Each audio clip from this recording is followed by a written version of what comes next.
পৃথিবীর এই মুসলমানদের অধপতন এবং গোলামির কারণ হলো দুইটা জিনিস।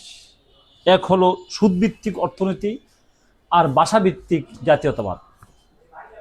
এই সুদভিত্তিক অর্থনীতি এবং ভাষাভিত্তিক জাতীয়তাবাদের একদম গভীরে রয়েছে ইহুদিবাদ। পৃথিবীতে সুদ আর সুদী প্রতিষ্ঠান ইহুদিরই প্রবর্তক এবং এখনো পর্যন্ত ইহুদিরা নিয়ন্ত্রণ করে সুদ এবং সুদী প্রতিষ্ঠান। আর মুসলমানদের মধ্যে ভাষাভিত্তিক জাতীয়তাবাদের পুরাপত্তন করে ইহুদিরা। তুর্কি খলিফা যখন ঋণ বাড়িয়ে জর্জরিত, তখন এই তুর্কি খলিফাকে বাইতুল মুকাদ্দাস তাদের নিকট হস্তান্তর না বরং সেখানে থাকার অনুমতির জন্য প্রার্থনা করেছিল। তুর্কি খলিফা তখন এগুলি অস্বীকার করেছিল, না, থাকতে দেওয়া যাবে না। তুর্কি খলিফা আব্দুল হামিদ জানতেন এই শয়তানগুলি যদি জেরুজালেমে বসবাস করে এক সময় মুসলমানদেরকে এই পবিত্র ভূমি হতে উচ্ছেদ করে। সে দূরদর্শী খলিফা তাদেরকে সেখানে অনুমতি দেয় নাই। এই ইউরোপিয়ান সুদখোর ইহুদিরা অতঃপর নতুন ষড়যন্ত্রের অবতীর্ণ হল। তারা আরব জাতীয়তাবাদের বীজ আরবদের মধ্যে ঢুকিয়ে দেবে। সে আরব জাতীয়তাবাদের যিনি মূল চালিকা শক্তি লরেন্স অফ আরাবিয়া, সে একজন ইহুদি। মিশর থেকে সে লরেন্স অফ আরাবিয়া আরব জাতীয়তাবাদ যখন আরবদের মধ্যে ঢুকিয়ে দিল, ইসলামী জাতীয়তাবাদ তখন বুলুন্টিত হলো। ইসলামী জাতীয়তাবাদ বুলুন্টিত হওয়ার পরে আল আকাবার যুদ্ধে খলিফা বাহিনী পরাজিত করলো। এই সূত্র ধরে খিলাফতের পতন ঘটল। যা হোক, এই সুদ এবং জাতীয়তাবাদ এই দুইটা জিনিস ইহুদিরা মুসলমানদের মধ্যে অনুপ্রবেশ করিয়েছে। আর সুদ কি? সুদ হলো শয়তানের হাতিয়ার। কুরআন এবং সুন্নায় এমন কোনো অপরাধ নাই যে অপরাধের বিরুদ্ধে আল্লাহ এবং আল্লাহ রসুল যুদ্ধ ঘোষণা করেছে।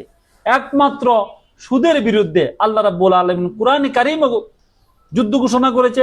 হাদিসের ব্যাপারে অনেক শক্ত ধমকি রয়েছে। এই সুদী প্রতিষ্ঠানগুলির বর্তমান নিয়ন্ত্রণকারী হলো এই ইহুদিরা। হাদিসের ভাষ্য মোতাবেক, কোরআনের ভাষ্য মোতাবেক ইহুদি এবং মুশরিক মুসলমানদের সবচেয়ে বড় শত্রু। ইহুদি হলো ইসরায়েল আর মুশরিক হলো পেগান, পৌত্তলিক হলো ভারত।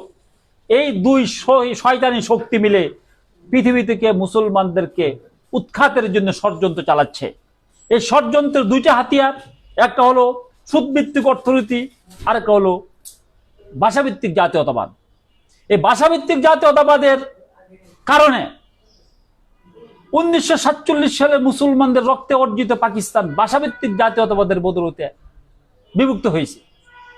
আর এর ইন্ধন নিয়েছে ভারতে হিন্দুত্ববাদের শক্তি, আর অস্ত্র দিয়েছে ইহুদিরা।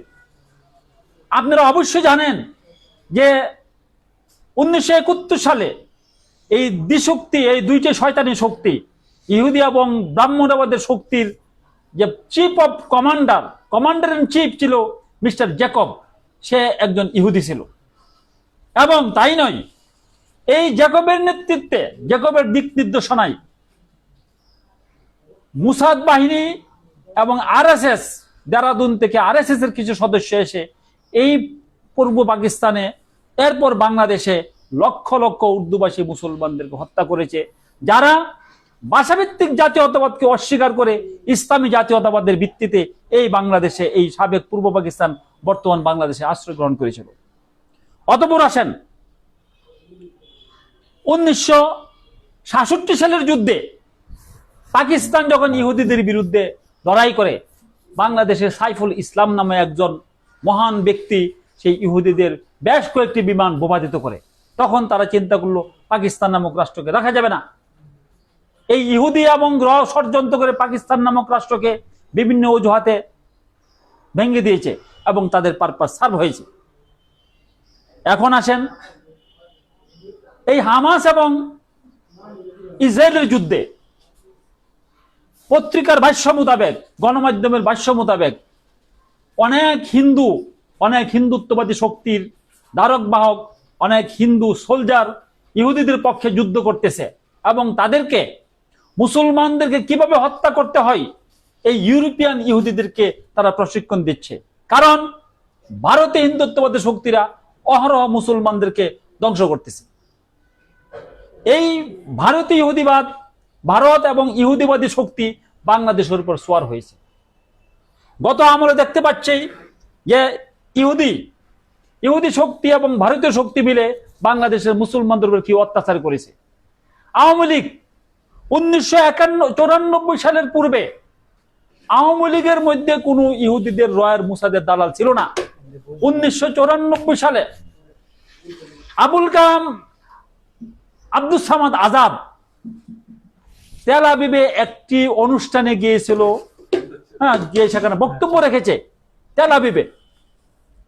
এরপর হতে এই বাংলাদেশের আওয়ামী লীগের মধ্যে ইহুদি লবিটা অনেকটা শক্তিশালী হয়েছে। এখন শোনা যাচ্ছে জাতীয়তাবাদী শক্তির মধ্যে ইহুদি লবি ঢুকে গেছে।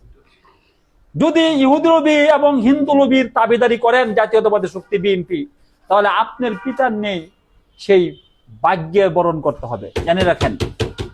কাজেই মুসলিম শক্তিকে আপনারা ধারণ করুন।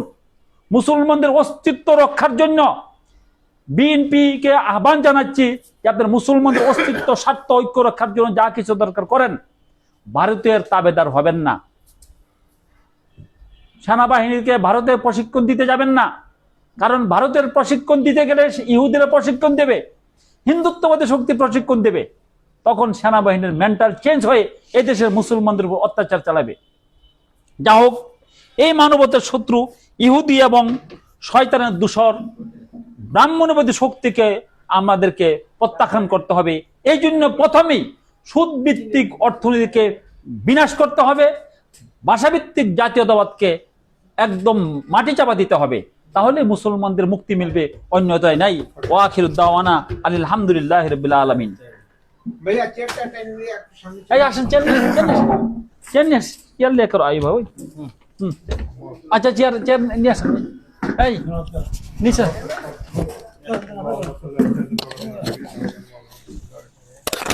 বড়